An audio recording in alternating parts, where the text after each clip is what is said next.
You ever hear the sound of a violin snapping off key? It's faint, almost fragile, but when it happens in the middle of a ballroom, everyone hears it. That was the sound right before my father hit me, yes.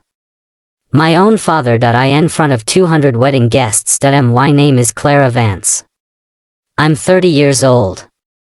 And 5 seconds before the music died, my father's hand left a red bloom across my face at my brother's wedding. The taste of blood was sharp, metallic.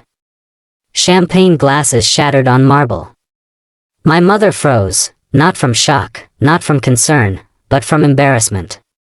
She cared more about the photographers than the fact that her daughter had just been struck like an unruly child, and across the room, my brother, their golden son, smiled. They wanted my penthouse, not because they earned it.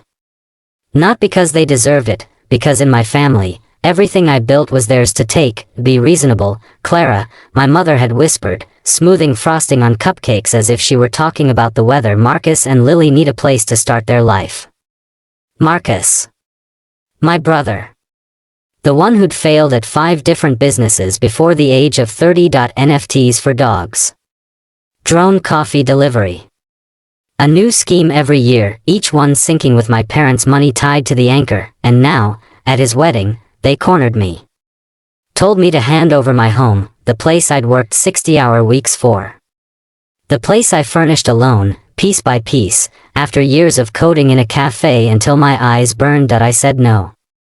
Calm. Direct, and my father's answer was his hand. I didn't cry. I didn't scream. I smiled. Not out of forgiveness, out of clarity. You'll regret this, I told them.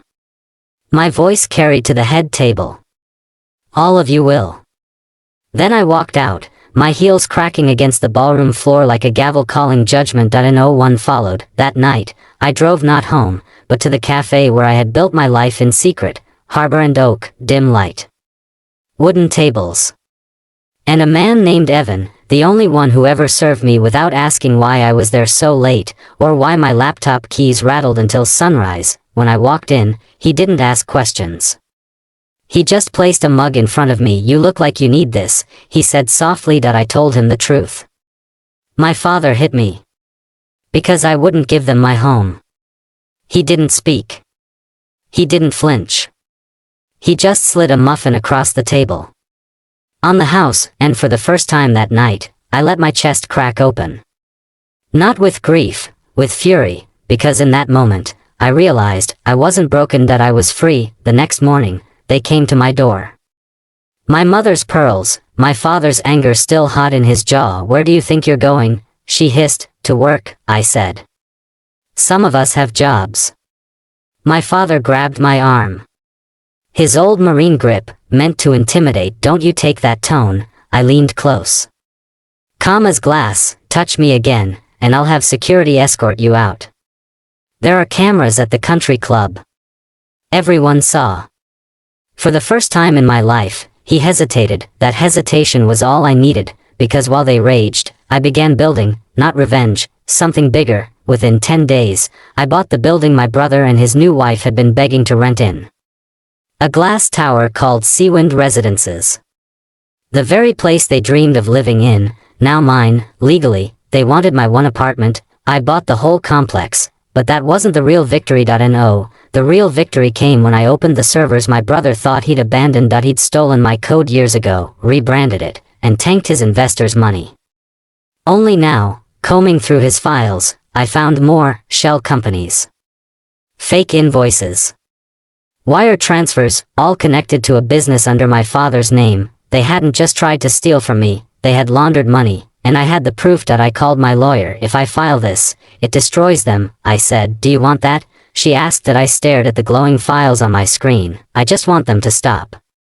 So I called my mother instead. When she arrived, I slid the laptop across the table. She saw the numbers. The names.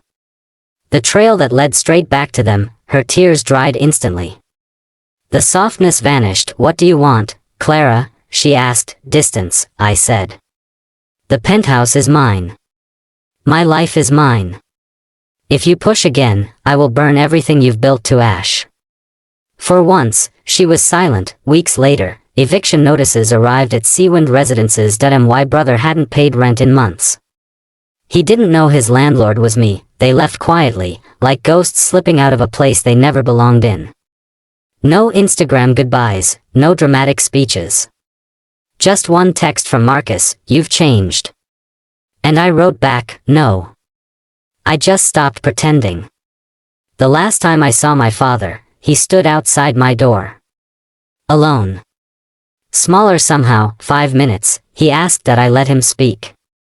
He admitted he'd lost everything. His reputation, his control. He even said he was wrong, but I didn't forgive him. That I only said, "You still have your son. Isn't that what mattered all along?" And I closed the door. Now, months later, I sit on the balcony of the home they tried to steal. The city lights spill across glass and steal like a crown I placed on my own head. Around my table sit Evan, my lawyer, my friends. The people who never asked me to shrink so they could stand taller. We raise our glasses, to Clara, Evan says. Who turned a slap into an empire.